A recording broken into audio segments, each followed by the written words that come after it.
မင်္ဂလာပါ Easy Arabic မှာပြန်လည်ကြိုဆိုပါတယ် Modern Standard Arabic Lesson number 3ဖြစ်ပါတယ်ဒီကနေ့သင်ခန်းစာက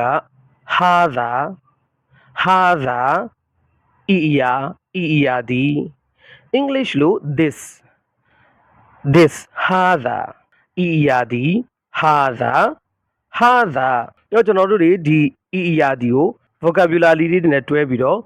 sentence တိဆောက်ကြည့်အောင် Baitun အိမ်တစ်လုံး Iya သည်အိမ်တစ်လုံးဖြစ်သည် Hadha Baitun Iya သည်အိမ်တစ်လုံးဖြစ်သည်စကားလုံးရဲ့နောက်ဆုံးလေးမှာမြင်ရတဲ့ဒီတရလေးတွေကို Arabic လို့ tanween လို့ခေါ်တယ် tanween ဒီတရလေးကစကားလုံးတစ်လုံးရဲ့နောက်ဆုံးမှာရှိတယ်ဆိုရင်သူကမတိကျမှုကိုဖော်ပြတယ်မြန်မာလိုဆိုတစ်ခုတစ်ကောင်တစ်ယောက်အင်္ဂလိပ်လိုဆိုရင် A ရဲ့အဓိပ္ပာယ်ကိုထည့်ပေးရတယ် babun တကားတစ်ခု Iya သည်တကားတစ်ခုဖြစ်သည် Hadha babun kitabun စာအုပ်တစ်အုပ် Iya သည်စာအုပ်တစ်အုပ်ဖြစ်သည် Hadha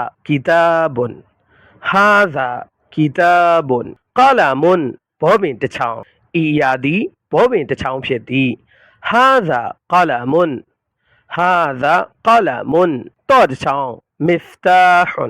miftahun Iya သည်တော့တစ်ချောင်းဖြစ်သည်ဘယ်လိုပြောမလဲပြောကြည့်ပါဦး Hadha miftahun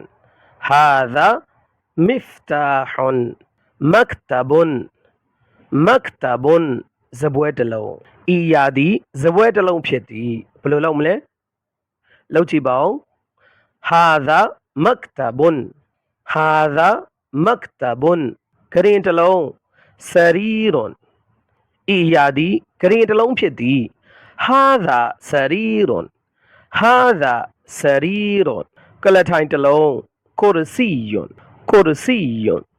Iya သည်ကလထိုင်တစ်လုံးဖြစ်သည် Hadha kursiyun ဒါဆိုရင်အစအနေပြန်လုပ်ကြည့်အောင် Iya ကို Hadha လို့ခေါ်တယ်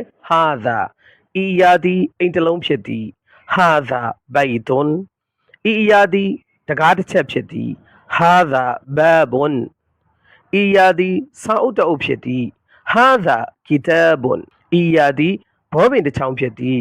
Hadha qalamun Iya သည်တော့တစ်ချောင်းဖြစ်သည် Hadha miftahun Iya သည်စပွဲဖြစ်သည် Hadha maktabun Iya သည်ကရင်တစ်လုံးဖြစ်သည် Hadha sarirun Iya သည်ကလထိုင်တစ်လုံးဖြစ်သည် Hadha kursiyun ကျွန်တော်ရဲ့ page လေးကို like and follow လေးလုပ်ထားပေးပါ YouTube မှာလည်း Easy Arabic နာမည်နဲ့ကျွန်တော်ရဲ့ channel ဖွင့်ထားပါတယ်အဲ့ဒီမှာလည်း Modern Standard Arabic lesson လေးတွေကိုတင်သွားပေးပါမယ်ခင်ဗျာကြည့်ရှုအားပေးပါ